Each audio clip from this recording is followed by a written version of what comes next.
The emergency family meeting was called for Sunday at 3 p.m. Every relative within driving distance was summoned to my parents' house.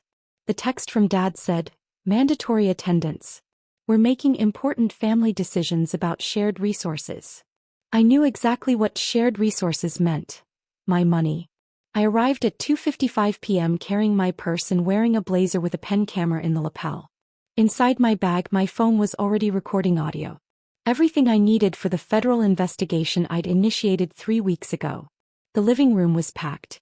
Mom, Dad, my 3 brothers and their wives, aunts, uncles, cousins. At least 25 people, all looking at me expectantly as I walked in. "Grace." Finally. Dad gestured to an empty chair in the center of the room, positioned so everyone could see me. "Sit down. We have a lot to discuss." I sat, crossing my legs and casually adjusting my blazer so the camera had a clear view of the room. "As you all know," Dad began, standing like he was giving a presentation, "our family has always believed in collective prosperity. What's good for one is good for all. We share our successes." Murmurs of agreement rippled through the room. "Grace has been very successful in her career," he continued. "She's worked in government contracting for 15 years, made excellent money, and according to her own statements at last year's Christmas dinner, she's saved approximately $1.2 million. Every eye in the room turned to me with naked hunger. "Your money is family money," Dad announced to everyone, like he was declaring a universal truth. "That's how this family has always operated. And today, we're here to discuss how to distribute Grace's savings in a way that benefits everyone fairly." My brother Marcus pulled out a spreadsheet and projected it on the TV. "I've created an allocation model. We've assessed every family member's needs and calculated fair distributions." The spreadsheet showed my name at the top. Below it, line items. Marcus and Jennifer, $200,000 business startup capital. Thomas and Ashley, $175,000 home down payment. Daniel and Maria, $150,000 debt consolidation. Mom and Dad, $250,000 retirement supplement. Aunt Carol, $100,000 medical expenses. Uncle Jim, $75,000 truck and equipment for contracting business.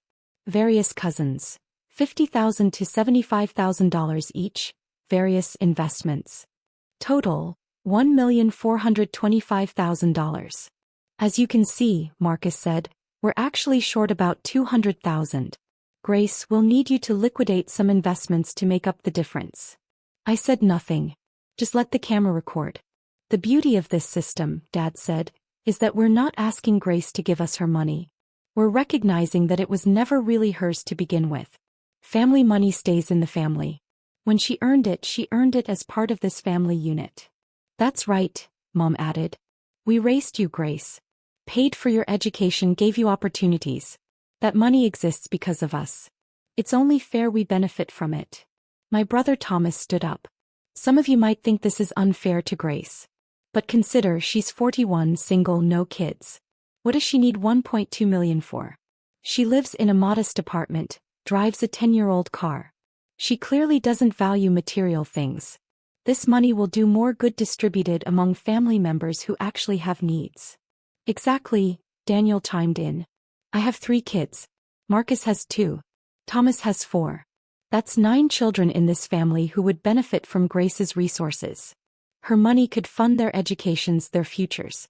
How selfish would she have to be to keep it all for herself?" Aunt Carol dabbed her eyes. "I have stage 2 breast cancer. The treatments insurance doesn't cover could save my life. Grace, you wouldn't let me die when you have the money to help, would you?" All eyes turned to me, waiting for my response. "When do you need access to the accounts?" I asked calmly. Dad smiled with relief. "We've already prepared the paperwork. We need you to sign authorization forms for wire transfers. We can handle everything this week." "Authorization forms for my private accounts?" "Well, yes. We'll need access to move the funds. To move funds from accounts only I can access." "Right. That's why we need your signature." He pulled out a stack of documents. "We've made it simple. Just sign here, here, and here. The distributions will happen automatically." I looked at the papers. They were legitimate-looking transfer authorization forms for various banks and investment accounts. Someone had done their homework. How did you get my account information? I asked. You left bank statements at the house a few years ago, Mom said. We kept them for safekeeping. We're your parents. We should know your financial situation. For safekeeping. Or for this. Don't be paranoid, Marcus said. We're trying to help the family. By distributing my money without asking me first? We're asking now. Dad's voice rose. We've laid out a fair plan. Everyone benefits. All you have to do is sign. And if I don't? The room went silent. Grace, Mom's voice turned cold. Don't be difficult. This family has always taken care of its own. We expect the same from you. We're not asking for charity, Thomas said. We're asking you to fulfill your family obligations. This is how our family works. And if I refuse? Uncle Jim spoke up from the corner. Then you're choosing money over family. And there are consequences for that. What kind of consequences? You'd be cut off, Dad said flatly. No more family gatherings, no more holidays, no more support. You'd be dead to us. Unless I give you my money. Unless you share your resources with your family like you're supposed to. I stood up and walked to the center of the room, making sure the camera captured everyone. Let me make sure I understand. You've called a family meeting, created a spreadsheet dividing my money, prepared bank authorization forms without my knowledge, and are now threatening to disown me if I don't hand over $1.4 million. When you say it like that, you make it sound criminal, Marcus said defensively. What would you call it? Family financial planning, Dad said. Collective resource management. Did anyone ask if I'd agree to this before you made your spreadsheet? We didn't need to ask, Mom said. Your family. You don't get to say no to family. I pulled out my phone and stopped the recording. Then I opened my email and sent the audio file to the address I'd memorized. Special Agent Rebecca Torres, FBI Financial Crimes Division. What are you doing? Dad asked. Sending evidence to the FBI. The room erupted. The FBI? Mom shrieked. You called the FBI on your own family? I contacted them 3 weeks ago when I found out you'd accessed my bank records without permission. That's identity theft. A federal crime. We're your parents. Which doesn't give you the right to access my financial information or plan to defraud me out of $1.4 million. Marcus stood up, his face red. Defraud? We're not defrauding anyone. This is a family discussion.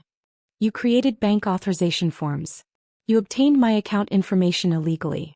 You're attempting to coerce me into transferring money under threat of family expulsion. That's extortion. Also a federal crime. You're insane, Thomas said. No one is committing crimes. We're having a family conversation. A family conversation you recorded and distributed? I pulled off my blazer and showed them the camera. This has all been documented. The spreadsheet, the authorization forms, the threats. All evidence. Dad's face went pale. You wore a wire to a family meeting? I documented a conspiracy to commit fraud. The FBI has been investigating financial crimes in this family for a month. What financial crimes? Uncle Jim demanded. Let's see, identity theft, attempted fraud, conspiracy to commit wire fraud, and my personal favorite, the RICO charges. RICO? Aunt Carol whispered. That's for organized crime. That's for criminal enterprises engaging in patterns of illegal activity. This family has been running financial scams for years. I'm just the first person to report it. My phone rang. I answered on speaker. Special Agent Torres? Yes, I just sent the recording. Everyone's still here. A woman's voice came through clearly. Ms. Grace Chin, this is Special Agent Rebecca Torres with the FBI. I've received your recording. Based on the evidence, we're executing the warrants now. Please remain in the residence. Agents will arrive in approximately 4 minutes. I hung up. The room erupted in chaos. You called the FBI on us? Marcus shouted. She's bluffing, Daniel said, but his voice shook. I'm not bluffing. The FBI has been investigating this family for a month. They have evidence of multiple financial crimes. Identity theft, bank fraud, tax evasion, wire fraud. The RICO charges weren't in their budget, but they made room. RICO charges for what? Dad demanded. For running a criminal enterprise. This family has been systematically defrauding members, accessing accounts without permission, and engaging in financial coercion for years. I'm not the first victim. I'm just the first one to report it. Mom's face crumbled. Grace, please. You can't do this. We're your family. You stopped being my family when you decided my money belonged to you. Sirens wailed in the distance, getting closer. This is ridiculous, Thomas said, heading for the door. I'm leaving. I wouldn't recommend that, I said. Fleeing a federal investigation is a separate crime. He froze. The sirens stopped outside. Car doors slammed. Someone pounded on the front door. FBI. We have a warrant. Dad opened the door with shaking hands. 6 federal agents entered, led by a woman in her 50s with sharp eyes. I'm Special Agent Rebecca Torres. We have warrants for multiple individuals in this residence. She started reading names off a list. Robert Chin, Margaret Chin, Marcus Chin, Thomas Chin, Daniel Chin. She read 14 names. More than half the room. You're all under arrest for conspiracy to commit wire fraud, identity theft, and violations of the RICO Act. You have the right to remain silent. The room descended into chaos. People crying, shouting, protesting their innocence. Agent Torres walked over to me. Miss Chin, thank you for your cooperation. The recording you just sent confirms everything we've been building. The spreadsheet alone shows clear evidence of conspiracy. What happens now? We'll process everyone downtown.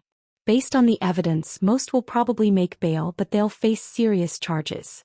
Wire fraud alone carries 20 years. Add in RICO and we're looking at life sentences for the organizers. Life sentences? Mom's voice was barely a whisper. Ma'am, you organized a conspiracy to defraud your daughter of $1.4 million. You created false documents, accessed financial accounts illegally, and attempted to extort money through threats. Yes, life sentences are possible. We're her family, she wailed. That makes it worse, not better, Agent Torres said. Exploiting familial relationships for financial gain is an aggravating factor. They led my parents out in handcuffs, then my brothers one by one. Aunt Carol was crying. Uncle Jim looked stunned.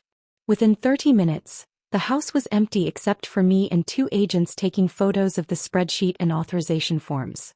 Miss Chin, Agent Torres said, you'll need to give a formal statement downtown. But I wanted you to know, what you did took incredible courage. Most people can't bring themselves to report family members, even when they're victims of crimes. They were going to take everything, I said quietly. They already did in their minds. That spreadsheet shows premeditation. They'd planned this for months, maybe years. You just happened to be the next target. The next target? We found evidence of similar schemes involving other family members going back 15 years. Small amounts at first, then larger. Always using family obligation to coerce compliance. You're not the first victim. You're just the first one willing to press charges. The arraignment was 3 days later. Federal charges: conspiracy to commit wire fraud, identity theft, attempted extortion, and RICO violations. Dad's bail was set at $500,000. Mom's at $250,000. My brothers at $100,000 each. None of them could make bail. They sat in federal detention while their lawyers tried to negotiate plea deals. I received letters. Dozens of them. Mom, how could you do this to your own mother? I'm in jail because of you. Because I tried to help the family. Dad, you've destroyed everything. Our reputation, our freedom, our family. I hope you're happy. Marcus, the kids are asking why Daddy is gone. What am I supposed to tell them? That Aunt Grace sent me to prison? I read each one once, then filed them with my attorney. 6 months later, the plea deals came through. Dad, 5 years federal prison, $500,000 fine, restitution to victims. Mom, 3 years federal prison, $250,000 fine, probation. Marcus, Thomas, Daniel, 2 years each, $100,000 fines, restitution. The others received probation and fines. The prosecutors told me I could have pushed for more. The evidence supported life sentences under RICO. But I wasn't trying to destroy them. I was trying to protect myself. A year after the family meeting, I sold my apartment and moved across the country. New city, new job, new life. My phone rang occasionally. Cousins I barely knew asking if I'd help with their legal fees. Friends of the family, telling me I should have handled it differently. I blocked every number and moved on. One afternoon, I received a letter from someone I didn't expect. My youngest cousin Emma. She'd been at the meeting but wasn't arrested because she was only 17. Dear Grace, I know you probably don't want to hear from anyone in the family, but I wanted to write anyway. I was so angry at you after the arrest. My parents went to prison because of you. My life fell apart. I had to move in with my grandparents, change schools, watch my friends' parents whisper about my criminal family. But then something happened. I started paying attention to how our family talked about money. How they felt entitled to everything. How they saw successful members as resources to be exploited. I realized you didn't destroy the family. You exposed what it always was. A criminal enterprise that happened to be related by blood. I'm in college now studying criminal justice. I want to help people like you, victims of family financial abuse. It's more common than anyone realizes. Thank you for being brave enough to press charges. Thank you for showing me that family doesn't mean unlimited access to each other's lives and money. I hope you're happy wherever you are. I read the letter 3 times. Then I wrote back. 2 years after the federal agents crashed their party, I was having coffee in my new city when my phone rang. Unknown number. Hello. Grace? It's Dad. I almost hung up. I'm out. Early release for good behavior. I wanted to call and say, I'm sorry. I was silent. What we did was wrong. I've had 2 years to think about it and I finally understand. We treated you like a bank account instead of a person. We felt entitled to your success because we couldn't handle our own failures. Why are you calling me? To apologize. And to tell you that you were right. About all of it. The FBI agent was right too. We'd been doing this for years. To you, to cousins, to anyone who had more than us. We called it family helping family, but it was just theft. What do you want from me? Nothing. I don't want anything. I just wanted you to know that I understand now. What I did was criminal. What we all did. And you had every right to protect yourself. You put me through hell. I know. And I'm sorry. I don't expect forgiveness. I don't expect a relationship. I just wanted you to hear me say it. You were right, I was wrong, and I'm sorry. He hung up. I sat there for a long time staring at my phone. Then I deleted his number and ordered another coffee. Some endings don't come with reconciliation or redemption. Some endings are just endings. The family meeting where they divided my savings was the last time I saw most of them. The federal agents who crashed their party did exactly what I'd hoped. Protected me from people who saw me as property. The RICO charges weren't in their budget, but they found room. Because what my family did wasn't just theft. It was organized crime dressed up as familial obligation. I recorded everything for the investigation. The prosecutors used every second of it. And I learned the hardest lesson of all. That sometimes the most dangerous people in your life are the ones who claim to love you while plotting to take everything you have. Family money, they'd called it. But it was never family money. It was my money. And I'd protected it the only way I could, by burning down the criminal enterprise my family had become. No regrets.